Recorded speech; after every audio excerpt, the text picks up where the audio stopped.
Okay, सो हम लोगों ने यहाँ पे हाइग्रोमीटर से स्टार्ट करते हैं।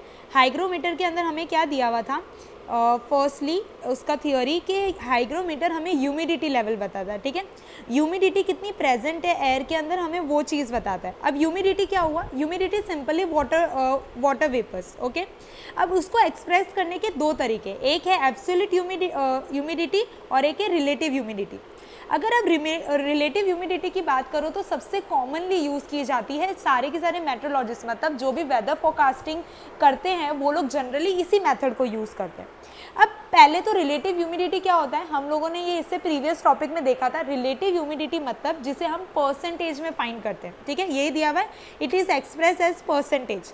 सैचुरेटेड एज मतलब हमने पर क्यूबिक मीटर का एयर सैचुरेट करते हैं, उस एयर को हम 100% मानते हैं, उसमें से कितना वाटर मतलब कितना मॉइस्ट प्रेजेंट है वो निकालते हैं और फिर उसको परसेंटेज में शो करते हैं, उसे बोलते हैं रिलेटिव ह्यूमिडिटी। अब इसे नापने का इंस्ट्रूमेंट क्या है, इसको नापने के दो इंस्ट्रूमेंट है। एक इंस्ट्रूमेंट है वेट एंड ड्राई, जो आपको फिगर के अंदर दिख रहा है, wet and dry bulb thermometer, और एक इंस्ट्रूमेंट है ये, इसको बोलते हैं मैकेनिकल हाइड्रोमीटर, ओके। ये दो इंस्ट्रूमेंट है। पहला instrument humidity varies from place to place. सबसे पहले तो ह्यूमिडिटी हर जगह से जगह अलग होती है, जैसे हमारे यहाँ की ह्यूमिडिटी, गुजरात की ह्यूमिडिटी लेवल अलग होगा राजस्थान से या फिर किसी और जगह से, और even place to place time to time भी चेंज होता है, दिन के टाइम पे अलग होगा, नाइट के टाइम पे अलग होगा। इस तरीके से ह्यूमिडिटी चेंज होती है प्लेस टू प्लेस और time to time, okay. The help of the instrument, इस इंस्ट्रूमेंट के हेल्प से हम लोग ह्यूमिडिटी को चेक कर सकते हैं। सबसे पहले ये इंस्ट्रूमेंट में है क्या, इस इंस्ट्रूमेंट में दो थर्मोमीटर दिए हुए, ठीक है। Such a thermometer consist two thermometer, दो थर्मोमीटर है। The bulb of one of the thermometer is kept in the air, एक थर्मोमीटर के अंदर एयर है, which measure the temperature of the dry air, वो क्या मेजर करता है, ड्राई एयर कितनी है जिसके अंदर मॉइस्ट नहीं है। दो टाइप की एयर होगी, एक एयर होगी जो ड्राई एयर होगी और एक होगी जो वेट एयर होगी जिसके अंदर मॉइस्ट होगा। तो एक थर्मोमीटर ड्राई एयर को अंदर रखता है, मतलब उसे मेजर करता है, और दूसरा थर्मोमीटर अपने अंदर ह्यूमिडिटी को चेक करता है। It with the thread which are kept dipped in water and thus it measures the temperature of the humidity air. देखो, the bulb of the other thermometer is kept humid by the covering it with the thread. अब यहाँ पे आप figure के अंदर देखो, ये एक थर्मोमीटर को थ्रेड, उसके अंदर थ्रेड डाल के रख रखा है ताकि जिस ना हवा मतलब जिस थर्मोमीटर के अंदर ह्यूमिडिटी है मतलब पानी है, उसे मेजर करने के लिए थ्रेड के थ्रू रखा जाता है। जितना वाटर कलेक्ट किया जाएगा उतना ह्यूमिडिटी उसके अंदर था, मतलब उतना मॉइस्ट उसके अंदर रखा हुआ था। तो humidity by covering it with thread which are keep deep in water and thus it measure the temperature. इस तरीके से हम उसका टेम्परेचर, ह्यूमिडिटी एयर का टेम्परेचर चेक कर लेते हैं।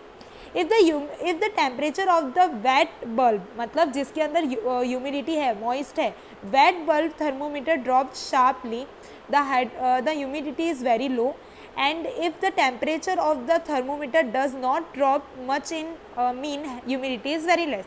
अगर वो जो मेजरिंग दिया हुआ है, मतलब आपको यहाँ पे फिगर के अंदर दिया हुआ है, अगर वेट वाली का टेम्परेचर हाई हुआ मतलब ह्यूमिडिटी ज़्यादा है, कम हुआ तो ह्यूमिडिटी कम है, इस तरीके से हमें पता चल जाएगा, ठीक है। और ये दूसरा इंस्ट्रूमेंट है वो भी ह्यूमिडिटी बताता है, लेकिन ये मैकेनिकल हाइग्रोमीटर है, ठीक है। चलो नेक्स्ट इज फोर्थ वाला एनोमीटर एंड विंड वेन। अब इसके अंदर हम क्या मेजर करने वाले हैं, विंड मेजर करने वाले हैं। Direction and velocity are two characteristics of wind which are important to the meteorologist. The wind are name on the basis of the direction, ठीक है। डायरेक्शन एंड वेलोसिटी मैंने क्या बताया था, विंड हमें दो चीज़ों के ऊपर डिपेंड होती है, एक विंड कौन सी जगह कौन सी डायरेक्शन में मूव कर रही है, दूसरी उसकी वेलोसिटी क्या है, उसकी स्पीड क्या है। तो ये हम लोगों ने ये भी देखा था, विंड है जो जिस डायरेक्शन में मूव कर रही होती है उसके नाम, उसको ऊपर उसका नाम दिया होता है, ठीक है। तो wind are name on the basis of direction from which they blow, किस डायरेक्शन में वो ब्लो कर रही है उसके अकॉर्डिंग उसका नाम दिया जाएगा। जैसे अगर विंड ईस्ट फ्रॉम ईस्ट से ब्लो कर रही है तो उसे ईस्टर्ली विंड कहा जाता है, अगर वो वेस्ट से ब्लो कर रही है तो उसे वेस्टर्ली विंड कहा जाता है। तो direction of wind is found with the help of wind vane. Wind vane के थ्रू हम इस विंड की डायरेक्शन को और इसकी वेलोसिटी को नाप सकते हैं। The arrow of the wind well pointed towards the direction of the wind and the direction is shown on a dial connected of the wind vane. अब क्या होगा, ये जो एरो दिए हुए मतलब आपको फिगर के अंदर इस तरीके के एरो दे रखे हैं, ये है ना उस जगह पे स्टेटेड हो जाएंगे जिस तरह पे हवा बह रही है, ठीक है, जहाँ पे हवा बह रही है उस तरीके पे एरो करेंगे।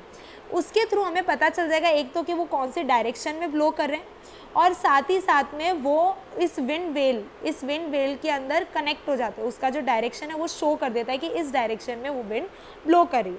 वेलोसिटी की बात करते हैं, वेलोसिटी मतलब स्पीड, विंड की कितनी स्पीड है, ठीक है।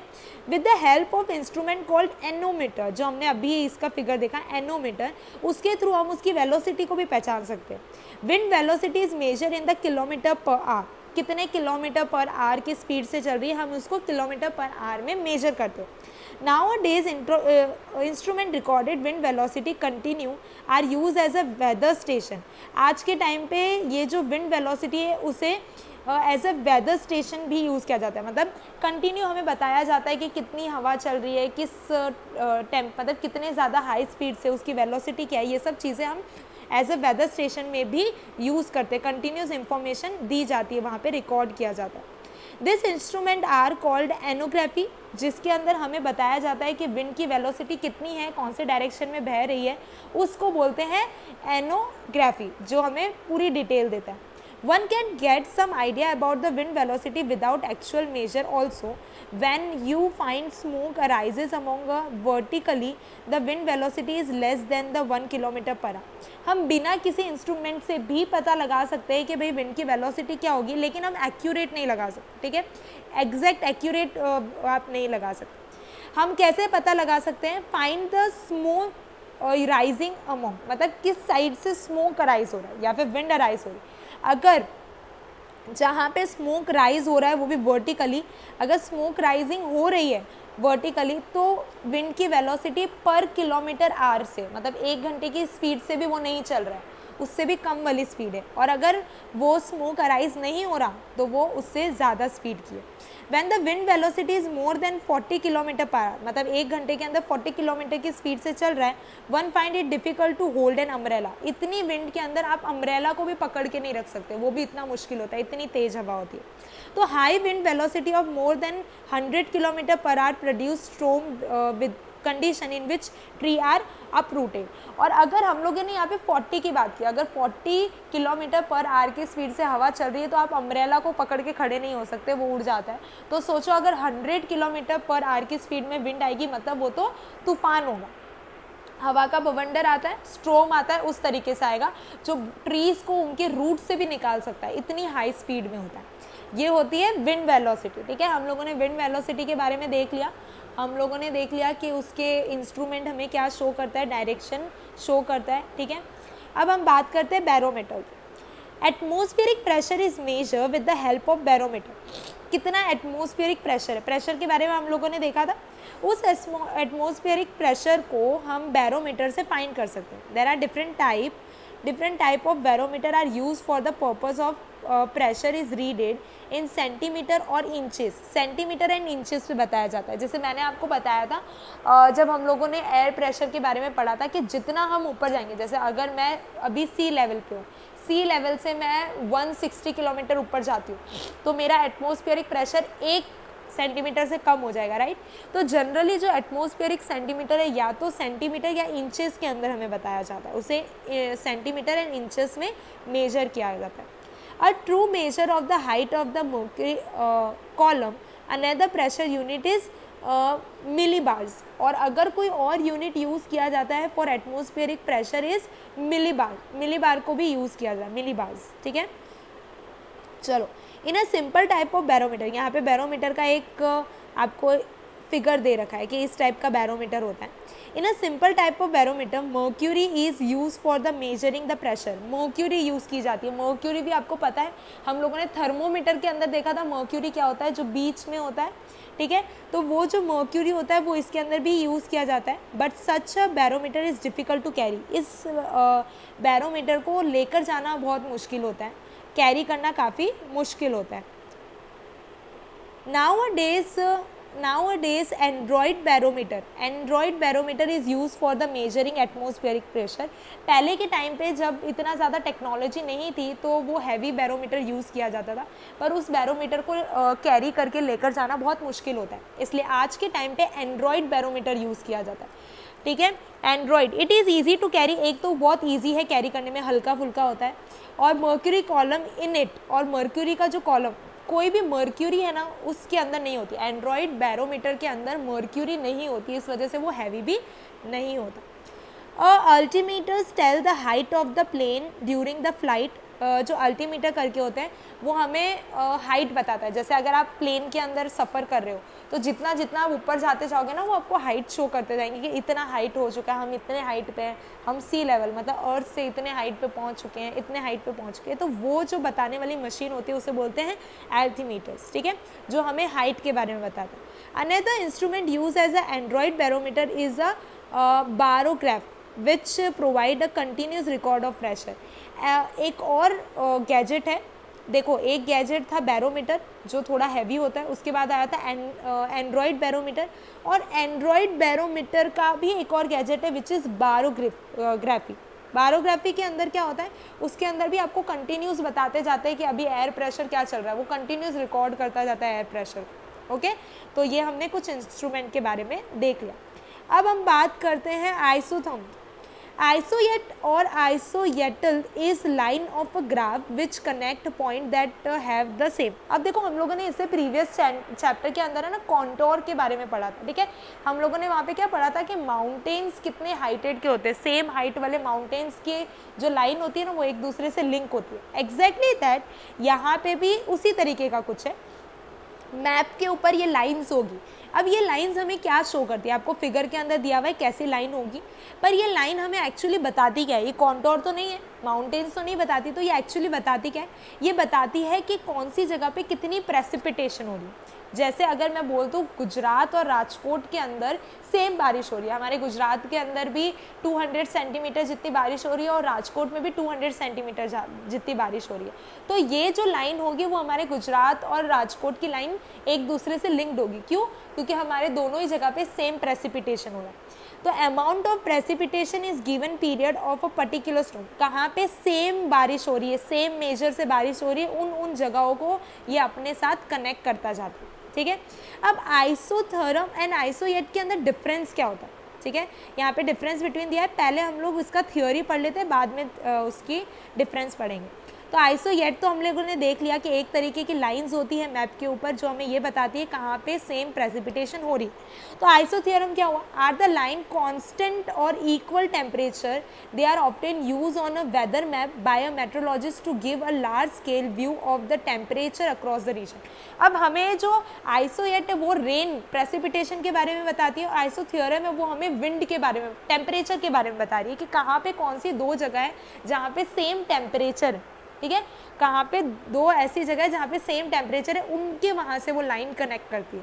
Okay, the space of isotherm depict the temperature gradient across a portion of the earth's surface. Widely spaced isotherm indicate a small change in temperature. अब अगर आइसोथर्म के दो लाइन के बीच में अगर बहुत ज़्यादा गैप है, मतलब वाइडली स्पेस है, ज़्यादा स्पेस है, तो जैसे ए और बी,